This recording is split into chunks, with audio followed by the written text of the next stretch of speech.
Hi guys, so I'm super excited today because I've come to a place that I've been wanting to come to for ages. I'm at the Wealden Downland Living Museum. It's kind of near Chichester and it's like a big open air museum. I absolutely love living history stuff, so I'm really looking forward to it. So yeah, let's go have a little look around.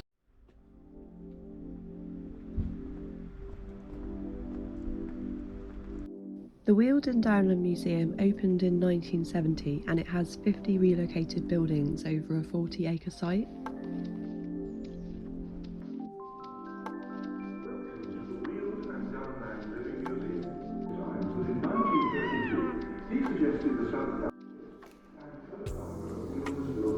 Okay, well I got myself a little map. This place is massive. I'm just in the sort of gallery at the moment and there's like a lot of artefacts on display that have been found here. Apparently all the buildings here, apart from one, are original. So yeah, super interesting. Can't wait to explore.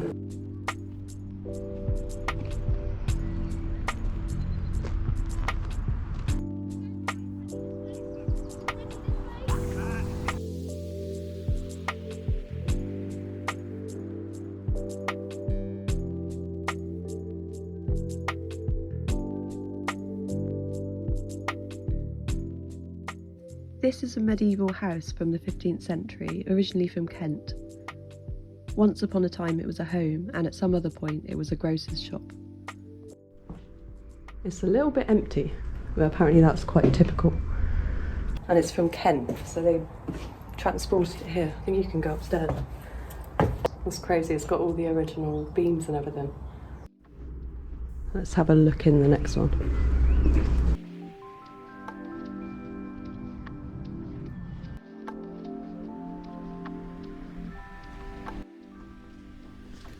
Now we're going into a medieval shop from the 15th century.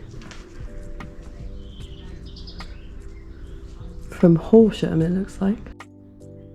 There's so many buildings.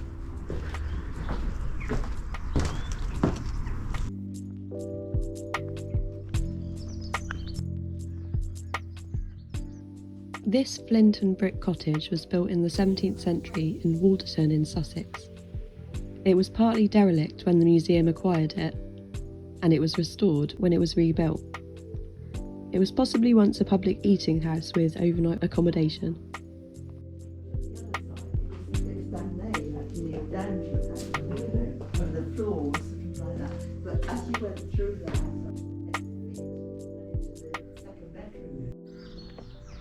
Looks like they've got a bit of a garden as well.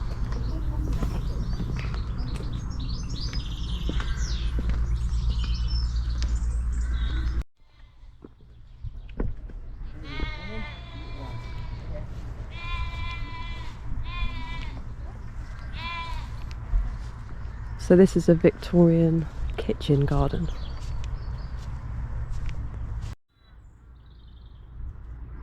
And the house is from the 17th century, from Sussex.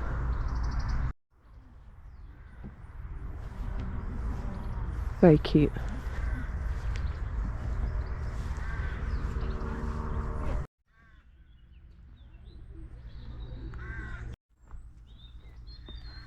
Oh my god, baby sheep.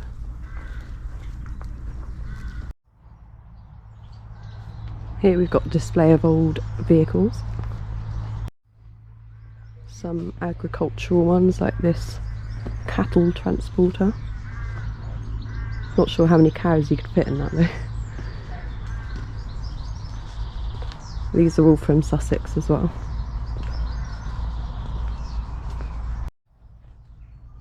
Oh my gosh, this one, that's so pretty. There's a strawberry wagon. Yeah, these are mostly like agricultural type things. And there's a railwayman's cottage down here. Let's go have a look at that. I think it's from the 19th century. It's got a little garden as well.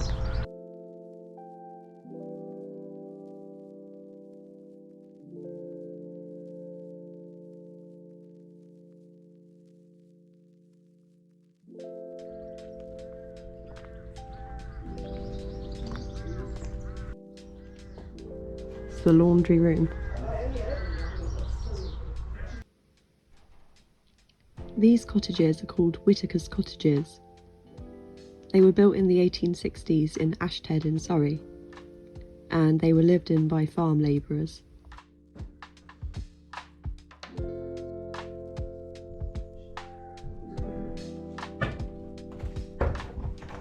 Oh, it's even got the little toys on the bed.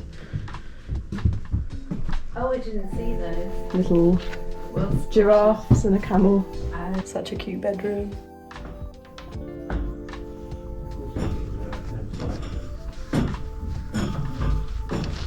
That's a bit sketchy. Not sure where to go next.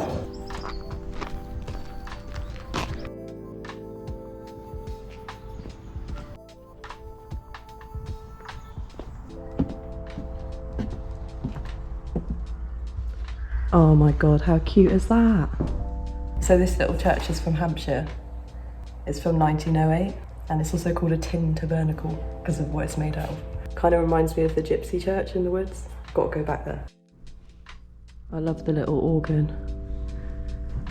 I'm not sure what that contraption is. Let's go find out. Some kind of farming equipment.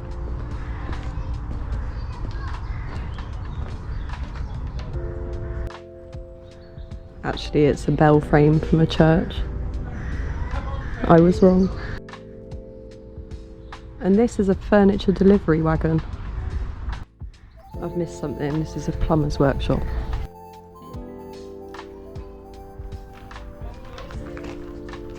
So this is a 19th century plumber's workshop from Sussex. You can see all the original tools, a toilet cistern, and the plumber looks like he's having a good time. I want some of what he's had. I love these so much. Don't know if you can go in though. Oh no, it's locked. Oh, I think it's actually a cafe. That's funny.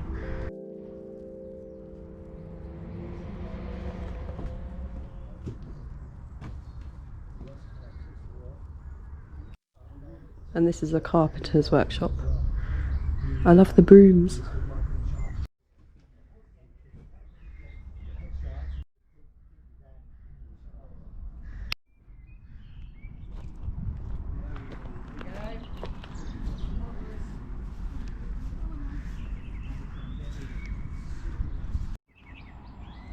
I think up next we got some sort of mill in this little pointy building here. This is a horse-powered brickmaker's kiln. And next door is the brick drying shed.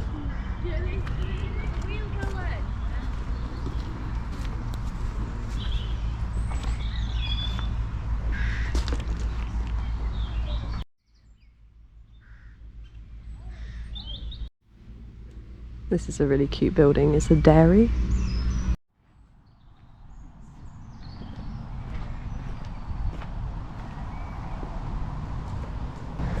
Oh, it's adorable.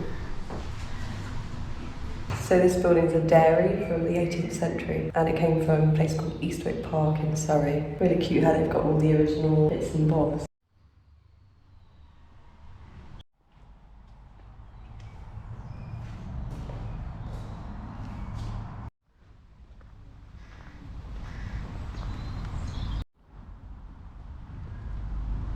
Apparently this is a bakehouse.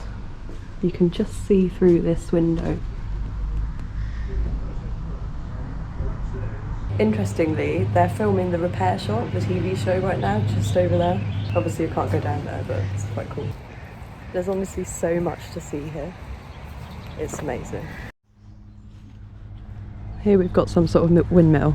I'll just go read the sign. Oh no. Oh well, it's a wind pump. There you go. They've got a nice little lake as well. I think there is actually a proper mill down here. Let's go look inside. This looks like the mill.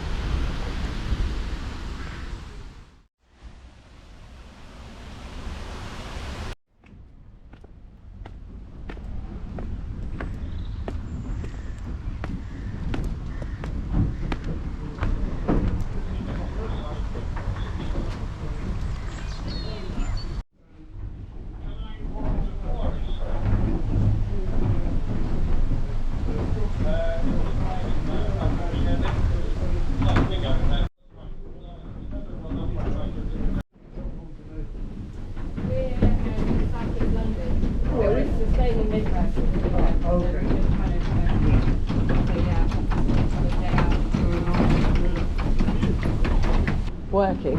300 years old. Is it? 300 years? Wow. Still going strong. Yeah, we milled 21 tonnes of flour last year. Do you sell it? Or, oh, okay, right, got you. Shop. Okay.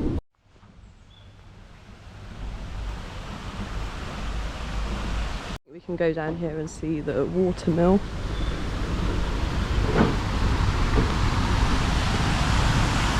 That's crazy that it's 300 years old.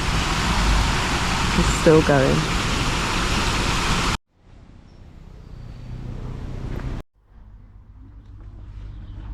This is a blacksmith.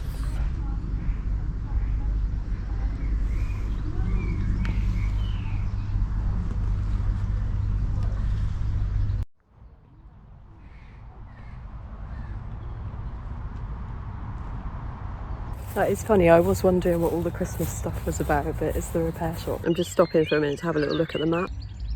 Here's the map of the site, by the way. It's so big. I've only done like a small bit of it. I think the next bit's a little bit of a walk away, so we'll head up there now.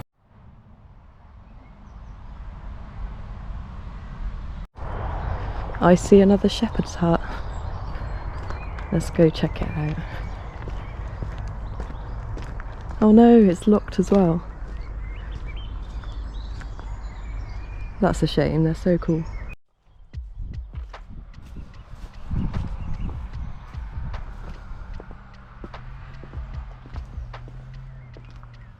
This is a 15th century hall house from a tiny village called Soul Street. Nowadays they use it as a centre for visitors to try activities like making ragbocks, which is what I'm doing here. Okay, let's give this a go. Oh.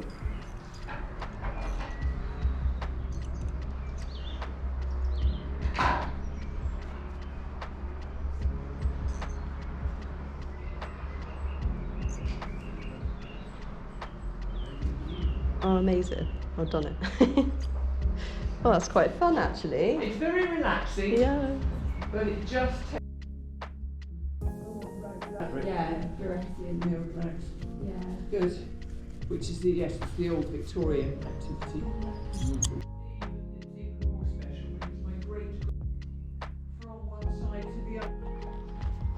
I totally went past the school, so let's go there now.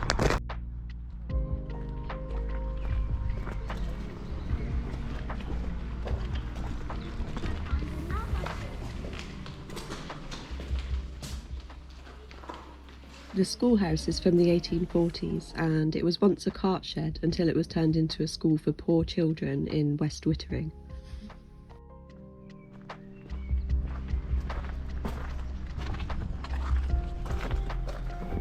Aww.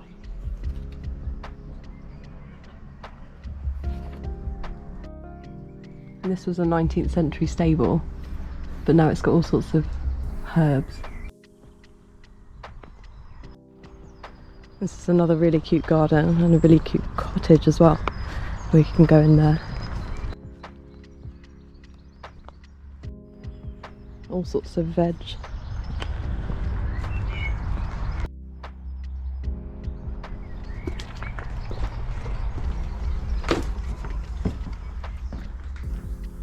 Oh, I love this. So this is a 17th century cottage. It's called Poplar Cottage. It's so cute.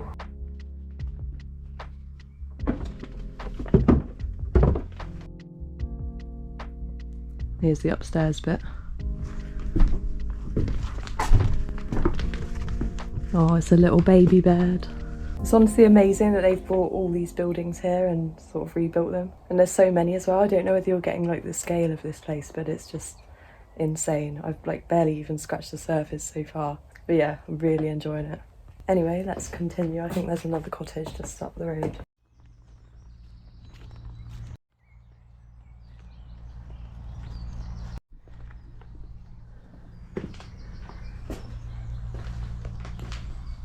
Oh, look at the spinning wheel. So this is another 18th century cottage, but I'm not sure where it's from because the sign was broken. But if I find out, I'll let you know. I think the people that had it must have been quite poor. Yeah, all the furniture's a little bit crude and looks a bit handmade. Very cute though. Let's have another little look at the map, see where we are. Oh, I think there's some animals somewhere, so yeah, we should try and find that. That would be cool. I can see a horse down there. They're very disinterested in people, aren't they? Hello. You look, his eyes, he's looking straight past you. Oh, Very tight. Have you any notice? Yeah. Are you? Couldn't care You less. know, you know. Looking this time. it's because you haven't got any food.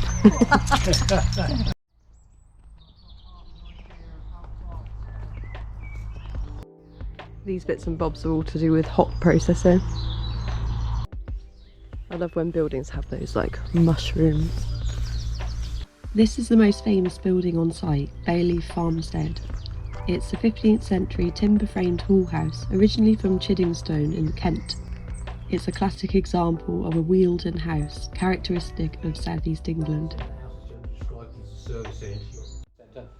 That in the building is generally described as the service end, the solar end. I like to think of it as the sort of family end, if you like, as opposed to the service end. Oh, I see. You've got the ground floor parlour here.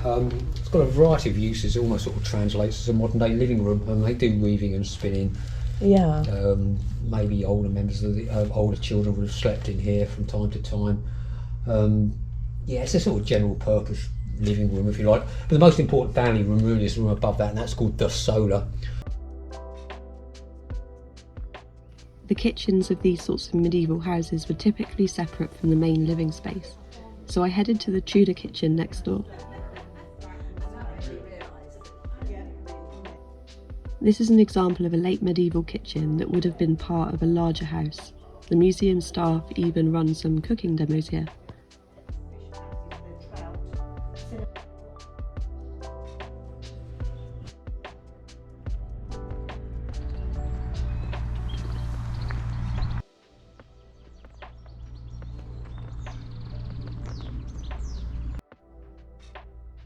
Anyway, now we're in some sort of wool shed.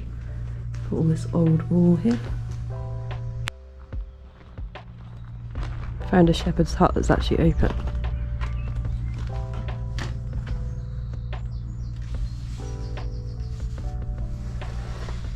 Such a cute little stove.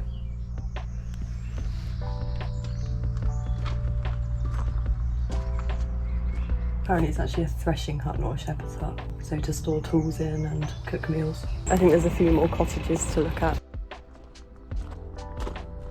Only got 9% left. This is Pendine Farmhouse, built in 1609 and moved here from Midhurst in 1968.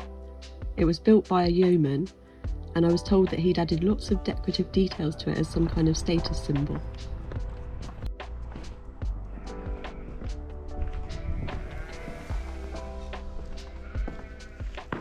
So this house is from the 14th century, just after the Black Death.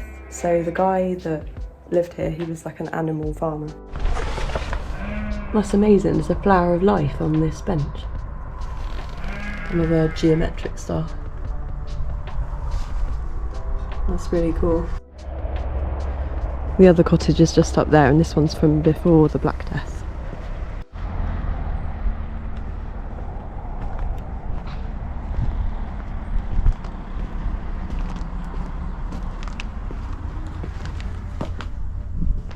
You can see it's all made of stone.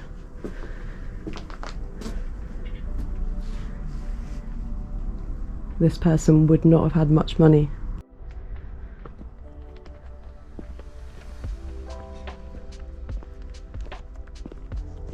So this is a charcoal burners camp. This is interesting because I just read a book where charcoal burners and the Weald were mentioned, and that's where we are, so interesting to see it. And they used to burn this charcoal to supply to the metal kilns, like the blast furnaces for smelting metal. Apparently right up until 1940 as well. And here is some charcoal. They have a few sculptures here and there as well.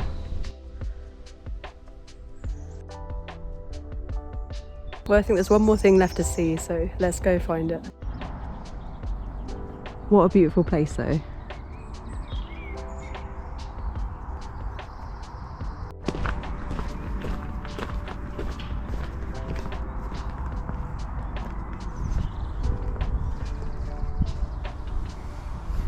Here we go, proper shepherd's hut.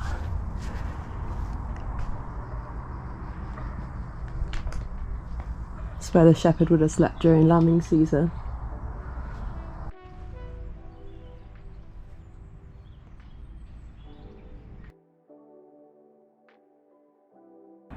This is particularly interesting to me because my gypsy ancestors actually came from this area and they wouldn't have lived in anything like this because they were too poor. Shame you can't go inside. It's so beautiful though.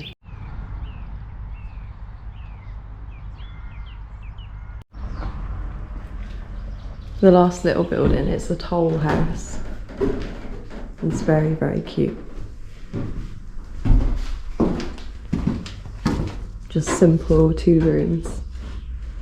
Oh, I'll just find out quickly when it was from. 1810 apparently. Each of these buildings has a folder that comes with it where you can read about it. It's a little bit too much information to retain though sometimes. Anyway, I think it's time to head to the cafe because I'm starving. I haven't eaten yet today. Absolutely amazing place.